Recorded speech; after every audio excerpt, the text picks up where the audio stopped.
دیکھو یہاں پر ہندوستان میں مسلمانوں کی حکومت کتنے سال رہی؟ 800 سال 800 سال مسلمانوں کی حکومت رہی. تو ان بادشاہ میں ایک بادشاہ تھے جن کا نام ہے فیروز شاہ تغلق، مسلمان تھے. تو انہوں نے سب سے پہلے ہندوستان کے اندر اپنی زمین وقف کی، مسجد کے نام پر، غریبوں کے نام پر، یتیموں کے نام پر بہت بڑی زمین وقف کی کہ اس جو میری زمین ہے اس زمین میں مسجد بنایا جائے، مدرسے بنائے جائے، غریبوں کو دیا جائے، یتیموں کو دیا جائے. یہ فیروز شاہ تغلق. اس کے بعد اورنگزیب عالمگیر رحمۃ اللہ علیہ، اس کے بعد بابر ہیں، اس کے بعد بہادر شاہ ظفر ہیں، اور بہت سارے نواب ہیں، راجا ہیں، اور ہمارے اکابرین ہیں جنہوں نے اپنی زمین کو وقف کیا. اور یہ فرمایا گیا، اس وقت کے لوگ یہ بولتے تھے کہ آج بھی کتابوں میں لکھا ہوا اس وقت جو راجا مہاراجا تھے اگر وہ اسی طرح مر رہے ہیں دنیا سے اور اپنی زمین کو وقف نہیں کر رہے تو وہ شرمندگی محسوس کر رہے تھے کہ میں اس طرح مر رہا ہوں کہ میں نے اپنی زندگی میں کسی کو کوئی اپنی زمین وقف نہیں کی، شرمندگی محسوس کرتے تھے. اور آج کیا حال ہے؟ اور اتنا ہی نہیں انسانوں کے لیے بلکہ انہوں نے جانوروں کے لیے زمینوں کو وقف کیا. جانوروں کے لیے بڑے بڑے دریا کھدوائے کہ یہاں سے جانور پانی پئیں گے. پرندوں کے لیے زمینوں کو وقف کیا کہ یہ زمین ہے، اس زمین میں روزانہ چھوٹے چھوٹے ٹکڑے یا اناج یا چاول یا باجرہ کچھ تو بھی ڈالا جائے جو پرندے اوپر سے آسمان سے آئیں اور پرندے یہاں سے کھائیں. یہ زمین کسی کی نہیں ہے بلکہ مسافر خانے بنائے غریبوں کے لیے، یتیموں کے لیے، اور تعلیم گاہیں بنائی. ہندوستان کے اندر اس وقت 3 لاکھ ادارے ہیں جو وقف کے ہیں.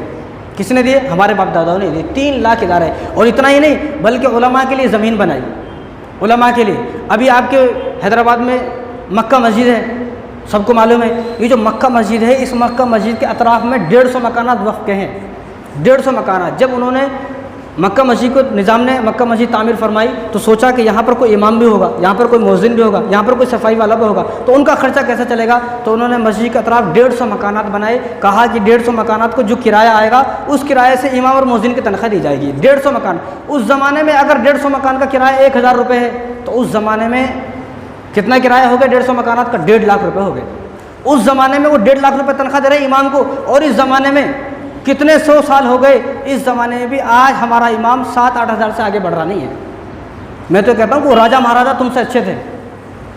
وہ راجہ مہاراجا جو حافظ قرآن نہیں تھے، جو عالم دین نہیں تھے، جن کے پاس کوئی اتنا علم نہیں تھا لیکن پھر بھی بادشاہ ہونے کے باوجود اتنا علم تو تھا ان کے پاس کہ کم سے کم 1.5 لاکھ روپے تنخواہ ہونی چاہیے. اگر اس زمانے میں دیکھیں وہ 150 مکانات کا کرایہ اگر 5000 ہے، صرف زیادہ نہیں، صرف 5000 ہے تو بھی 7.5 لاکھ روپے ہوتے ہیں. حساب ٹھیک ہے نا؟ 7.5 لاکھ روپے ہوتے ہیں. تو اس زمانے میں معلوم ہوا کہ 7.5 لاکھ روپے امام کی تنخواہ ہونی چاہیے. لیکن ایسا ہوتا نہیں ہے کیونکہ ہم خود کو امیر دیکھنا چاہتے ہیں. خود کو بس میں امیر رہوں، میں مالدار رہوں، ساری دنیا کی دولت میری جیبوں میں رہو، میرے فون پہ گوگل پے میں ساری دنیا کی دولت رہے، بس میرے علاوہ سارے مسلمان جتنے وہ سب غریب رہے. اور خاص کر کے جو مسجد کے امام ہے وہ تو غریب رہنا چاہیے نا. اگر انہیں نئی گاڑی لے لیا تو کہاں سے لے لیا پیسے؟ اس کے پیچھے پھر پوری ایک پلان بنا لیتے، اس کے پیچھے لوگوں کو چھوڑ دیتے ذرا تفتیش کرو، تحقیق کرو. تو ان راجہ مہاراجاؤں سے ہمیں کچھ سیکھنا چاہیے. اسی طرح جامعہ نظامیہ حیدرآباد کے اندر ہے. جامعہ نظامیہ جو مدرسہ ہے اس کے اطراف میں بھی 150 مکانات ہیں کہ جو مدرسہ ہے اس مدرسے کا خرچہ کہاں سے چلے گا؟ جب جامعہ نظامیہ کو بنایا گیا تو انہوں نے ان بادشاہوں نے، ان راجاؤں نے کہ ان کے مدرسے کے اطراف میں 150 مکانات دیے. اب آپ حساب لگا لیں وہ 150 مکانات مکہ مسجد کے پاس ہیں، 150 مکانات جامعہ نظامیہ کے پاس ہیں تو کتنا کرایہ آتا ہوگا؟ تو ہندوستان میں سب سے زیادہ وقف کی زمین ہے، سب سے زیادہ وقف کی زمین ہے. ابھی آپ کو یہ بات سمجھ میں آئیں گی آہستہ آہستہ. وقف کی زمین BBC کی رپورٹ ہے کہ ہندوستان کے اندر 8 لاکھ ایکڑ زمین وقف بورڈ کی ہے. 8 لاکھ ایکڑ زمین وقف بورڈ کی ہے. ابھی آپ منی کنڈا شیخ پیٹ کے پاس ہے، منی کنڈا میں جو وقف بورڈ کی زمین ہے وہ 32,000 کروڑ روپے کی زمین ہے، وقف بورڈ کی زمین. اور وقف بورڈ کی زمین تمام مسلمانوں کی زمین ہوتی ہے، کسی ایک انسان کی نہیں ہوتی ہے.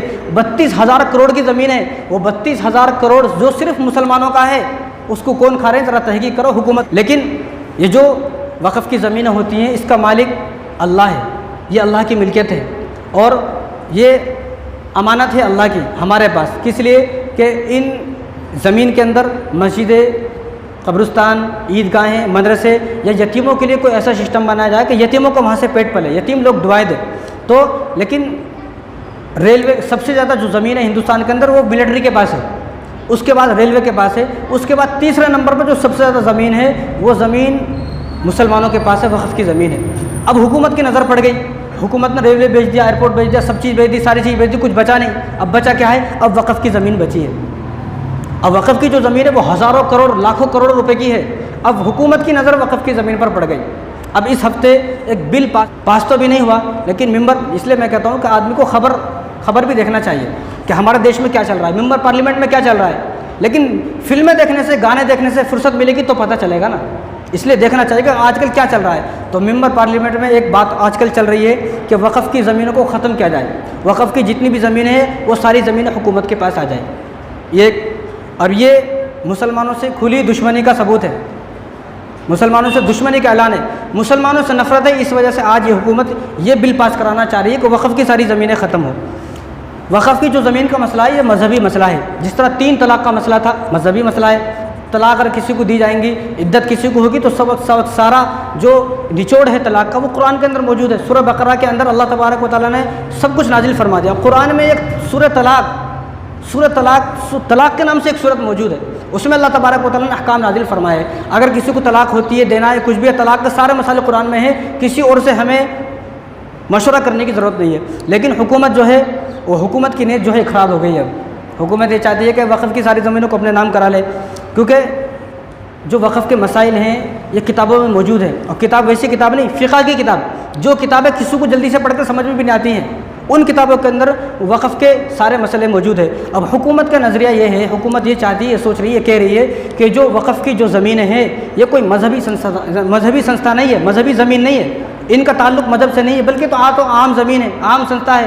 جس طرح اور زمین ہے یہ بھی عام زمین ہے، اس لیے اس زمین کو جو ہے اپنے نام کر لیا جائے. اس لیے حکومت کو چاہیے تھا کہ وہ علماء سے مشورہ کرتے، علماء سے پوچھتے. حضرت مولانا اشرف مدنی صاحب ابھی زندہ ہیں، ان سے پوچھتے، ان سے مشورہ کرتے، جمعیت سے مشورہ کرتے، اور جتنے بھی وقف کے ذمہ دار ہیں ان سے مشورہ کرتے. لیکن وہ اپنے مرضی سے سب کچھ کرنا چاہتے ہیں.